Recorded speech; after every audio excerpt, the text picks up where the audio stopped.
Favourite serials இனி டிவிக்கு முன்பே சன் நெக்ஸ்ட் ஆப்ல ஜாலியா எல்லாருக்கும் முன்னாடியே பாருங்க. இப்பவே சன் நெக்ஸ்ட் ஆப்பை டவுன்லோட் பண்ணி சப்ஸ்கிரைப் பண்ணுங்க.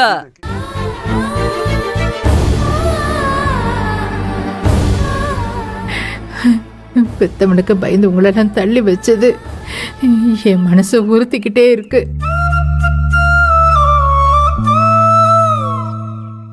அம்மாவுக்கு எப்பவுமே உங்க நினைப்பு தான் வேலு. உங்களை பத்தி நினைக்காத நேரமே இல்லை.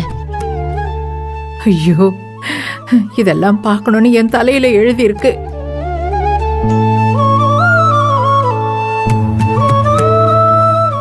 அத்தை, இந்த வனவாசம் எல்லாமே கொஞ்ச நாளைக்கு தான். எல்லாமே சரியாயிடும். அதுக்கப்புறம் நீங்க நாம ஆசைப்பட்ட மாதிரி ஒன்னா இருக்கலாம். இந்தாங்க சாப்பிடுங்கம்மா. அந்த நாளுக்காக தான் நானும் உன் மாமாவும் உயிரை கையில பிடிச்சுக்கிட்டு இருக்கோம். இந்தாங்க அத்தை, தண்ணியை குடிங்க.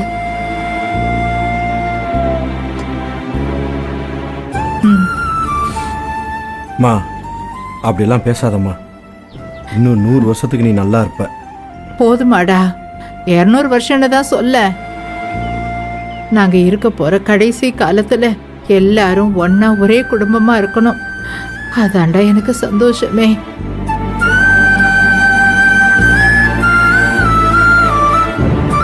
நீங்க கவலைப்படாதீங்க அத்தை. நம்ம குடும்பம் பிரியாம ஒன்னா இருக்கும்னு தான் நான் உங்களுக்கு வாக்கு கொடுக்கறேன். அந்த நம்பிக்கை எனக்கு இருக்கு செல்வி.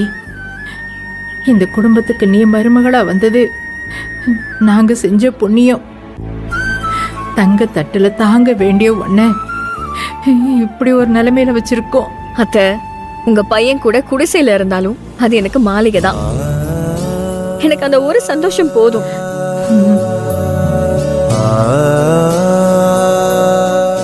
பூஜா,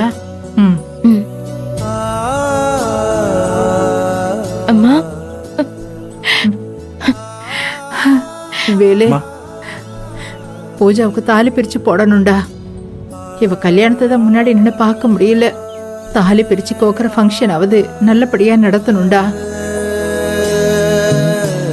ஆமா வேலு, கல்யாணம் முடிஞ்ச ஒரு பொண்ணுக்கு தாலி பிரிச்சு கோக்குறது ரொம்ப முக்கியம். பூஜாவுக்கு நம்ம தாலி பிரிச்சு கோத்தாதான் எங்க எல்லாருக்குமே திருப்தியா இருக்கும். கோயில்ல கூட நானும் அம்மாவும் அதை பத்தி தான் பேசிட்டு இருந்தோம். சீக்கிரமா மொத்த குடும்பமும் சேர்ந்து இந்த விசேஷத்தை நல்லபடியா பண்ணணும்டா. நானே இத பத்தி உங்ககிட்ட பேசலான்னு இருந்தேன் அண்ணி. ஆனா இப்போ நடக்கிற பிரச்சனையில எல்லாத்தையுமே மறந்துட்டேன். அதான் இப்ப நீங்களே சொல்லிட்டீங்கல்ல. அம்மா, அதெல்லாம் இப்ப எதுக்குமா? இந்த கடை வைக்கவே ஏற்கனவே நிறைய செலவாயிருக்கு. அது நடந்தா அதுக்கு வேற செலவாகும். இதெல்லாத்தையும் அப்புறம் பாத்துக்கலாமா? உனக்கு ஒன்றும் தெரியாது பூஜா, நீ சும்மா இரு. இந்த காரியத்தை ரொம்ப நாள் தள்ளி போடக்கூடாதுடா. மா, அவ சின்ன பொண்ணு, அவளுக்கு என்ன தெரியும்? அவள்கிட்ட நான் பேசிக்கிறேன்.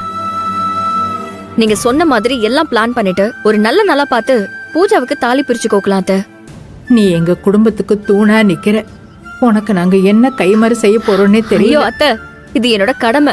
இது என்னோட குடும்பம். நான் செய்யாம வேற யாரு செய்ய போறா?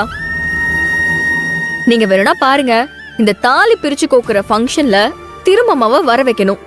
உங்க ஆசீர்வாதம் கிடைக்கிற மாதிரி திருமம்மாவோட ஆசீர்வாதமும் பூஜாவுக்கு கிடைக்கணும். அது எப்படி செல்வி நடக்கும்? அவன் தான் உங்க எல்லார் மேலயும் கோவத்துல இருக்கானே. அண்ணி, கோவம் இருக்கிற இடத்துலதான் குணம் இருக்கும். நாம அமைதியா இருந்தோம்னா திருமம்மாவை நம்மள விட்டு தூரமா அந்த கீர்த்தியை பிரிச்சு கொண்டு போயிருவா. அந்த மாதிரி எல்லாம் நடக்காம இருக்கணும்னா இந்த ஃபங்க்ஷன்ல திருமம்மாவை நம்ம கலந்துக்க வைக்கணும். நீங்க இந்த விஷயமா வீட்டுக்கு போய் பேசுங்க. ஆமாம்மா, அண்ணனுக்கு பூஜா மேலையும் பாசம் அதிகம். நீங்க இதை போய் அண்ணன் கிட்ட சொல்லுங்க. ஆரம்பத்தில் அவரு கோவப்பட தான் செய்வாரு. ஆனா நீயும் அக்காவும் அவருக்கு பக்குவமா எடுத்து சொல்லி புரிய வச்சீங்கன்னா கண்டிப்பா ஏத்துப்பாரு. அண்ணன் மட்டும் சம்மதிச்சிட்டா போதுமா? செல்வி சொன்ன மாதிரி நம்ம எல்லாரும் ஒன்று சேர்ந்துருவோம். சொல்றது கேட்கறதுக்கு நல்லதா இருக்கு. ஆனா அது அவ்வளோ ஈஸியா இருக்குமான்னு தான் தெரியல. நாங்க அவன்கிட்ட கேட்க போய் வேற ஏதாவது பிரச்சனையை கீர்த்தி ஆரம்பிச்சிட்டானா அவ்வளவுதான். அப்புறம் திருவை எங்களால சமாதானப்படுத்த முடியாது. ஐயோ அண்ணி இங்க பாருங்க, நாம பயந்தோம்னா எதுவுமே நடக்காது. அத்தை ஆசைப்படுற மாதிரி பூஜாவுக்கு நம்ம இதை சிறப்பா பண்ணணும். ஆமாமா, என்னோட ஆசையும் அதான். திருவண்ணன் கையால தாலி வாங்கி என் கழுத்துல 3 முடிச்சு விழணும்னு ஆசைப்பட்டேன். ஆனா அதுக்கு எனக்கு கொடுத்து வைக்கல. இப்ப தாலி பிரிச்சு கோக்கறதுக்கு அண்ணன் வந்து ஆசீர்வாதம் பண்ணணும்னு ஆசைப்படுறேம்மா. இல்லனா எனக்கு எதுவுமே வேண்டாம்மா, நான் இப்படியே இருந்துடுறேன். பூஜா நிச்சயமா நடக்கும், கவலைப்படாத. நாங்க வீட்டுக்கு போய் உங்க அண்ணன்கிட்ட பேசிட்டு முடிவு சொல்றோம். எப்படியாவது திரு மனசை மாத்த நானும் மகாவும் முயற்சி பண்றோம். ம் சூப்பர் அத்தை. நீங்க திருமமா கிட்ட பேசிட்டு எனக்கு ஃபோன் பண்ணுங்க. அவர் கோவப்பட்டா கூட நீங்க பொறுமையா இருந்து எப்படியாவது இந்த தாலி பிரிச்சு கோக்குற ஃபங்க்ஷனை நடத்துற மாதிரி பண்ணிடுங்க. கண்டிப்பா அம்மா, நாங்க திரு கிட்ட இத பத்தி பேசிட்டு சொல்றேன். சரி, நேரமாச்சு, வீட்ல தேடுவாங்க, நாங்க கிளம்புறோம். அக்கா இருக்கா, ஒரு ஆட்டோ பிடிச்சிட்டு வர சொல்றேன். வேண்டாண்டா, நாங்க இப்படியே காலார நடந்து போயிடுறோம்டா. அம்மா நீ சும்மா இருமா. டேய் பக்கோடா, ஒரு ஆட்டோ பிடிக்க. சரி என்னடா நீ இங்க வேலைக்கு வந்துட்டியா? ஆமாக்கா, அந்த ஹோட்டல்ல கீர்த்தி நீ அவங்க அம்மாவோட அட்டகாசம் தாங்க முடியல. அதனாலதான் வேலு கூட இருக்கலான்னு வந்துட்டேங்க்கா. நான் போய் ஆட்டோ பிடிச்சிட்டு வந்துடுறேன். சரி. ஆமாமா, வீட்லயே கீர்த்தி அந்த ஆட்டம் ஆடுறா, ஹோட்டல்ல சொல்லவா வேணும்? அண்ணி, எல்லாத்துக்கும் ஒரு முடிவு வரும். ம்.